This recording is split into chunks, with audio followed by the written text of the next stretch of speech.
noite, eu sou Edivan Neves e hoje eu vou apresentar o seminário intitulado Produção de Desinfetantes. Pode passar. Aqui são alguns tópicos que eu vou abordar nesse seminário. São eles: introdução, historicidade, produção industrial, fluxograma industrial, o controle de qualidade, a produção laboratorial e o controle de qualidade no laboratório. Pode passar. Iniciando, então, falando sobre o que são os desinfetantes. Os desinfetantes, eles são umas substâncias que são aplicadas em superfícies não vivas para destruir os micro-organismos que vivem nesses objetos. Um desinfetante, ele é um agente químico que destrói os micro-organismos patogênicos, mas não seus esporos. Os esporos são as unidades de reprodução das plantas, algas e de fungos. Bem poucos agentes químicos, ou combinação deles, podem ter ação esporicida em tempo hábil. Por isso, no termo desinfetante, não se inclui a destruição de formas esporuladas. O desinfetante, ele vai atuar, então, principalmente nesses três micro-organismos. Os micro-organismos patogênicos, que são os responsáveis por causarem doenças infecciosas aos seres humanos, as bactérias esporuladas, que são as bactérias, elas formam uma camada em ambientes em que ameaçam a sua sobrevivência, e as bactérias vegetativas, aquelas que não possuem o esporo protetor. Então, nessas bactérias, o desinfetante ele vai ter 100% de eficiência. A gente tem uma grande diferença entre a limpeza e a desinfecção. A limpeza se faz o controle dela, né, por ação mecânica. Normalmente a gente faz a limpeza antes da desinfecção. E a desinfecção, então, por si só, ela é feita por esses agentes químicos, que eles vão atuar diretamente na estrutura ou no metabolismo. Como, por exemplo, alguns agentes químicos, a gente tem os germicidas, que são aqueles que atuam nos micro-organismos patogênicos, mas não atuam sobre as bactérias esporuladas, porque eles possuem resistência sobre elas. Os bactericidas, que vão atuar diretamente nas bactérias vegetativas. Os antissépticos, que vão impossibilitar o desenvolvimento e ação e inibir a atividade de uma bactéria. Os fungicidas e viricidas, que destroem populações de fungos e vírus. E os sanitizantes, que vão reduzir as populações até um nível seguro. Pode passar.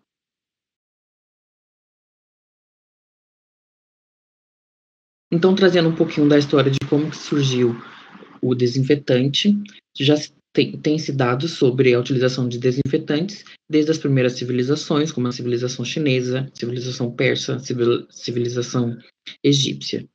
E aí, trazendo alguns dados históricos, em 1843, inicialmente, o cloro ele era empregado na desinfecção de água somente em casos de epidemias. Já em 1902, a cloração ela foi adotada de maneira contínua na Bélgica. De 1908 a 1918, houve, então, o início da cloração das águas e uma aplicação de uma pequena quantidade de cloro nessas águas. Nos 10 anos posteriores, então, de 1918 a 1928, houve uma expansão no uso do cloro líquido. Passar. E aí, de 1928 a 1938, começou-se a utilização de cloramínas, que é uma adição conjunta de amônia e de cloro, de modo a se obter um teor residual de cloraminas, mas ainda não eram empregados testes específicos para se determinar os residuais de cloro. De 1948 a 1958, houve então esse refinamento da cloração e a determinação das formas de cloro combinado e do cloro livre. E aí a cloração ela passou a ser baseada nos controles bacteriológicos. Por fim, em 1970, então, a gente tem o surgimento do desinfetante à base de pinho e a introdução de algumas fragrâncias, como, por exemplo, lavanda, eucalipto e mentol. Pode passar. Chegando, então, no processo de produção industrial hoje, eu vou abordar 3 itens indispensáveis, que são as matérias-primas utilizadas nesse processo de produção, os equipamentos que se utilizam hoje na indústria e, por fim, como é que se dá esse processo industrial, esse processo produtivo, passo a passo. Pode passar. Iniciando, então, com as matérias-primas necessárias para a confecção de um desinfetante são a essência, o corante, o brancol, o nonilfenol etoxilado 95%, popularmente conhecido também como Renex 95%, e o cloreto de benzalcônio. Pode passar. A essência e os corantes, elas vão ser responsáveis pelo odor e pela coloração do desinfetante, de modo que seu uso seja mais agradável. Pode passar. O brancol, ele possui uma estrutura de resina polacrílica e serve para dar o aspecto branco leitoso ao desinfetante. Para além disso, ele também possui propriedades cosméticas como opacificante e clarificante. E ele também é aplicado, para além de desinfetantes, em detergentes e amaciantes de roupas. Pode passar. O nonilfenol etoxilado 95%, ou também conhecido popularmente como Renex 95%, é uma molécula que contém uma parte lipofílica proveniente da cadeia carbônica, nonilfenol, e uma parte hidrofílica, que se refere aos grupos etoxilos. Ele é um tensoativo com propriedades umectantes e detergente, e utilizado em grandes produtos, na maioria dos produtos líquidos e de pós diversos. Ele possui um efeito sinérgico com diversos tensoativos e possui ainda uma grande capacidade emulsificante, podendo ser utilizado em formulações de ceras líquidas à base de água, de desinfetantes, como a gente está vendo aqui, de desengraxantes e desengordurantes.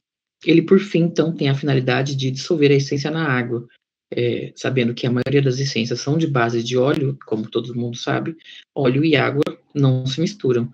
Então, ele faz esse processo químico na perfeita mistura da água e essência. É aquela famosa regra da química, semelhante dissolve semelhante, né? Pode passar. Já o cloreto de benzalcônio, ele pertence ao grupo dos compostos de quaternário de amônia e também é conhecido como cloreto de alquil dimetil benzil amônio. Ele é uma solução aquosa que vai implicar, então, na destruição da maioria dos micro-organismos, das superfícies e dos equipamentos. Ele é o nosso agente químico. Geralmente, ele vai ser aplicado em desinfetantes, porque vai matar essas formas vegetativas dos micróbios patogênicos. Mas ele também tem uma outra grande utilização no nosso dia a dia, como ele é muito aplicado dentro do neossoro, aquela solução para o nariz. Quem tem rinite sabe. E usa bastante, né? Ele vai funcionar, então, ali, vai ter uma função de antisséptico nasal e descongestionante e antisséptico para nebulização. Vai auxiliar, então, nesse processo da rinite, de gripes e de resfriados. Pode passar. Aqui, eu trouxe um exemplo do mecanismo de reação de um composto de quaternário de amônia, porque ele também possui o mesmo princípio de reação de um composto de fenol, como o nonilfenol, porque ambos eles vão alterar a permeabilidade da membrana plasmática através da dissolução dos lipídios na membrana citoplasmática. E aí isso vai ocorrer também, junto com isso vai ocorrer a inativação ou desnaturação das proteínas e dos bactericidas, dependendo dessa concentração. Eu trouxe esse exemplo do mecanismo porque eu não consegui encontrar o mecanismo exato da reação do desinfetante. Então, para não deixar vago, a gente consegue ver aqui, então, o cloreto de amônio, que é um composto quaternário de amônia, né? A sua estrutura geral, e aí quando ele já entra ali para o citrímide, em que ele vai ter ali o seu halogênio, né? No caso, aí nesse caso, sendo o bromo. Pode passar. O primeiro passo, então, dentro do processo industrial, é a recepção e armazenagem. Ela vai consistir, então, em conferir se a matéria-prima recebida está nas condições garantidas pelos fornecedores, tais como seu lote, seu volume, massa e sua quantidade, comparar com a nota fiscal e ver e analisar o laudo de análises emitidos pelos fornecedores. Pode passar. Mas a gente está falando de um produto que faz parte das indústrias de saneantes, né? Então é muito importante a gente citar sobre a segurança nesses lugares, porque como a gente sabe, né, esses produtos eles podem ser corrosivos, podem trazer alguns maus à saúde. Então eu trouxe aqui um pouco sobre quais são os equipamentos de segurança utilizados que os trabalhadores dessas indústrias utilizam, como os equipamentos de proteção individual, a luva, a bota, o avental de manga longa, o óculos e o de proteção coletiva, os extintores e os resfriadores de água. Pode passar. Aqui, então, está um fluxograma do processo industrial, mostrando os equipamentos que são utilizados, e eu vou aprofundar daqui para frente em quais são esses equipamentos e o que vai em cada um deles. Pode passar. No tanque A gente tem a armazenagem da essência. Essa essência ela pode ser armazenada em tanques de polietileno, por ser adequada e resistente ao produto. Pode passar.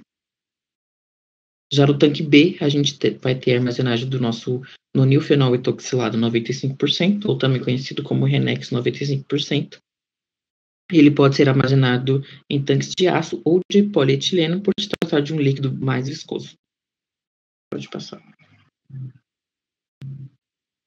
No tanque C, então, a gente vai ter a armazenagem do cloreto de benzalcônio, e essa armazenagem ela precisa ser em tanques de aço inox, por se tratar de um produto corrosivo.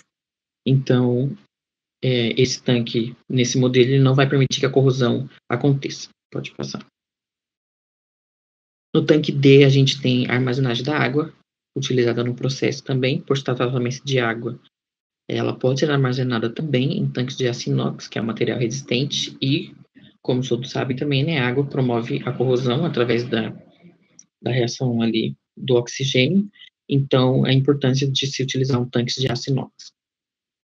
Pode passar. No tanque E, a gente vai ter a armazenagem do Brancol, e ele pode ser armazenado em tanques de polietileno, por ser adequado e resistente ao produto, e também um pouco mais barato. Pode passar. E a armazenagem dos corantes. E esses corantes eles podem ser armazenados em tanques de polipropileno e de polietileno de alta densidade. Não, a gente não precisa de um tanque de aço inox, que é um pouquinho mais caro. Então, pode ser isso. Pode passar. Depois de toda essa etapa de armazenagem nos tanques, a gente vai para o tanque misturador, então. Esse tanque misturador, ele tem que ser um tanque de aço inox, por ser um material mais resistente, né? Como eu falei, essa é uma reação que pode promover a corrosão. E esse tanque ele vai ter como função, então, misturar e homogeneizar a solução. A rotação dentro do tanque pode ser de 40 rotações por minuto. Pode passar. Dentro do tanque misturador, então, a gente vai precisar que esse tanque possua uma hélice naval. Essa hélice ela é indicada para mistura de líquido-líquido, e o material adequado também seria o de aço inox, por conta da corrosão. Pode passar. Passado a parte da mistura, então a gente vai para os tanques de armazenagem, onde esses tanques eles vão armazenar o produto final para envasar, então precisam ser também tanques de aço inox. Pode passar. Por fim, a gente chega no equipamento de invase, né, que é a envasadora, que é uma máquina automática, que ela vai contar com um enorme nível de precisão. Ela é um equipamento que é responsável para que os recipientes eles sejam preenchidos com as quantidades necessárias dos líquidos, cumprindo as diretrizes, né, de cada empresa. Pode passar. Terminando, então, o nosso processo, né, aqui está o tanque A, tanque B, tanque C, tanque E, tanque F, tanque D, o tanque misturador, o tanque de armazenagem, a envasadora, e aí, depois disso, a gente já tem o nosso produto pronto para as embalagens primárias, e para ir para os testes de qualidades e, por fim, para o mercado consumidor. Pode passar. Como eu falei anteriormente, né, antes de ir para o mercado consumidor, esses produtos eles precisam passar pelo controle de qualidade. E o primeiro teste realizado nas indústrias de saneantes com desinfetante é a análise da variação do valor de pH. O valor de pH dos desinfetantes eles têm que estar na faixa de 6,5 a 7,5. Fora desse intervalo, pode comprometer a estabilidade do produto e interferir na sua ação desinfetante. Pode passar. Já a segunda etapa do controle de qualidade seria a análise microbiológica. Essa análise ela é feita através de um ensaio para avaliar a eficácia do desinfetante, que é realizado de acordo com o Manual de Saneantes do Instituto Nacional de Controle de Qualidade em Saúde.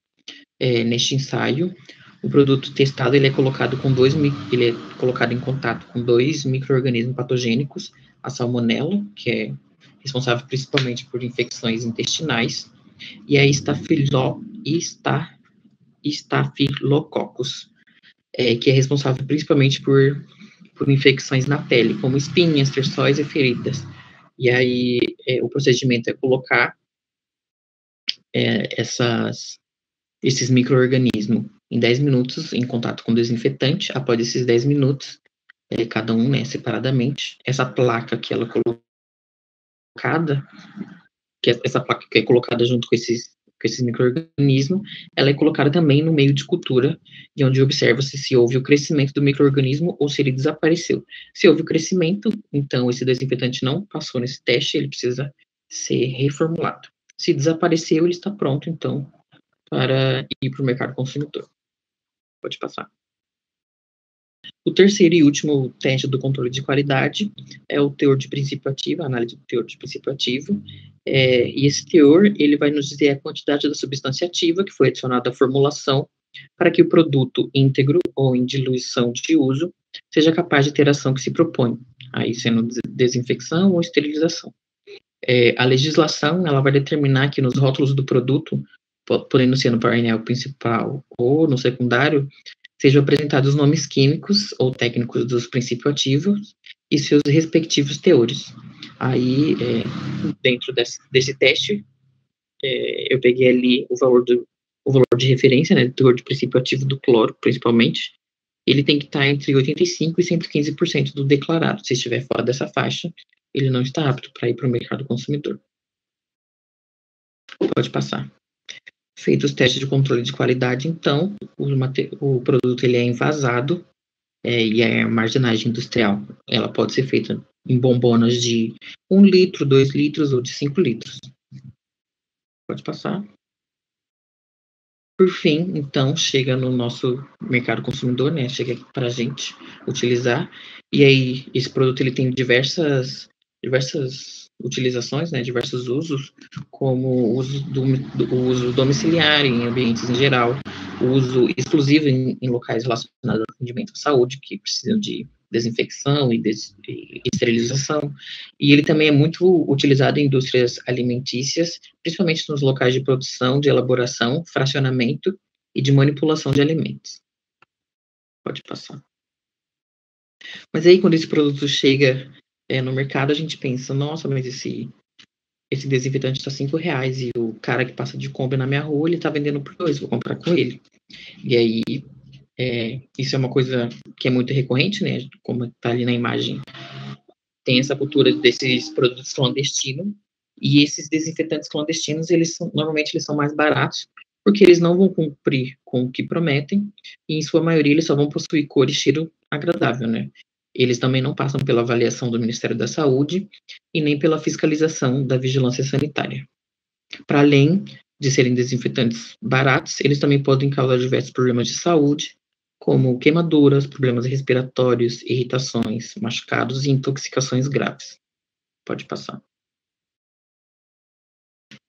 Uma coisa muito recorrente também dentro desse meio saneantes, né, é a mistura de produtos químicos na limpeza de ambientes. E aí tem muito essa cultura, essa ideia de que misturando os produtos eu consigo um produto mais forte e melhor do que aquele que já está ali pronto, né, que já está ali envasado só para a gente utilizar. E aí isso é uma total falácia, porque essas misturinhas, elas são muito perigosas, e aí no vídeo ele traz o que pode causar cada coisa, assim. Se você misturar água sanitária com álcool, produz o clorofórmio e o ácido muriático. Prejudicam diretamente o sistema nervoso, pulmões, rins, fígado, olhos e pele. E em níveis mais altos, o clorofórmio pode causar até a morte. Agora, a água sanitária com desinfetantes produzem a cloramina. Até num outro vídeo eu mostro a reação de um dos produtos. A cloramina é tóxica e corrosiva e vai irritar as mucosas e também pode causar queimadura na sua pele. Bicarbonato mais vinagre. Essa é a melhor. E eu falo isso porque eles parecem tão inocentes, só que não. Essa mistura vai gerar o ácido carbônico. O vinagre é ácido e o bicarbonato é alcalino. Então, na aula de química a gente aprende que eles não reagem muito bem e juntos eles perdem totalmente a eficácia. Só que essa mistura gera o dióxido de carbono e no recipiente fechado pode causar uma explosão. Com tudo isso, o que eu quero dizer é: a partir de hoje, nunca mais misture produtos de limpeza. É pelo bem da sua saúde e de quem você ama, tá certo? Se você acha que deve, repasse essa mensagem para aquela pessoa que você tem certeza que adora uma misturinha e às vezes nem sabe do risco que está correndo. Ah, e não se esqueça de se inscrever no canal para a gente transformar esse no maior canal do mundo sobre limpeza. Desculpa, me emocionei. Mas é isso aí. Um forte abraço para você. Até mais.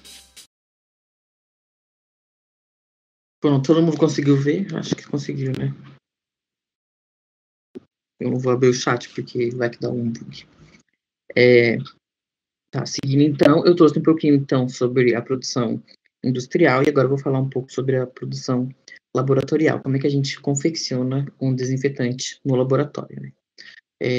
Dos reagentes, a gente vai precisar então de 1 ml de essência, de 470 ml do nonilfenol etoxilado 95%, 200 gramas de brancol, 1 litro de cloreto de benzalcônio, uma quantidade suficiente de corante e 98 ml de água destilada.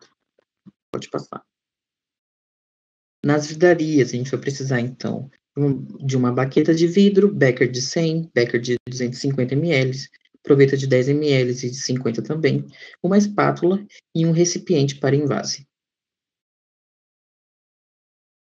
E o procedimento é um procedimento bem simples. A gente vai pegar o becker de 250, adicionar 50% da quantidade de água, pesar as 200 gramas de brancol em um becker de 100, medir o volume da essência do nonilfenol, do cloreto de benzalcônio em uma proveta de 10, adicionar essa mistura na água sob agitação, acrescentar o brancol no becker com a solução, adicionar o nosso corante diluído em água, parar a agitação e completar o volume com água para 100 e agitar para homogeneizar. Pode passar. Também, no laboratório, a gente precisa de algum teste de controle de qualidade e o teste mais utilizado é, então, a análise do princípio ativo, em que a gente vai fazer essa análise através do método da titulação. Então, nas vidarias, a gente vai precisar de uma bureta de 50 ml, uma média de 250, pipetas de 10 e de 5 ml, becker de 250, o suporte universal, né? Nos reagentes, a gente vai precisar do decilbenzeno sulfonato de sódio, 4 mol por litro, 10 ml do desinfetante que a gente quer utilizar para analisar, né? E 5 ml do triclorometano, o clorofórmio. E o nosso indicador é o azul de metileno. Então, o procedimento da titulação ele é bem simples. A gente coloca o sulfonato de sódio na bureta, retira as bolhas, né, e zera a bureta, coloca 10 ml do desinfetante e as 5 ml do clorofórmio no Erlenmeyer e a gente adiciona algumas gotas de azul de metileno, que no primeiro estágio vai estar numa coloração incolor, né?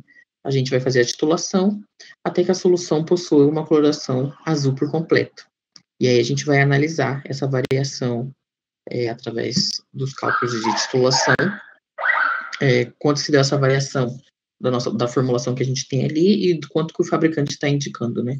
E essa variação entre essa quantidade formulada e essa quantidade determinada, ela só pode ser no máximo até de 15%, de acordo com a Anvisa. Pode passar. Aí eu trouxe um segundo vídeo, que eu queria encontrar um vídeo que explicasse um pouquinho mais sobre essa parte laboratorial, porém eu não achei nenhum. O que eu achei mais próximo foi esse, que ele também fala de outros processos de produção de material de limpezas em geral. Pode passar. É só entrar no bloco O21, na fábrica piloto de detergentes e material de limpeza da UEM, para sentir o cheirinho de casa limpa.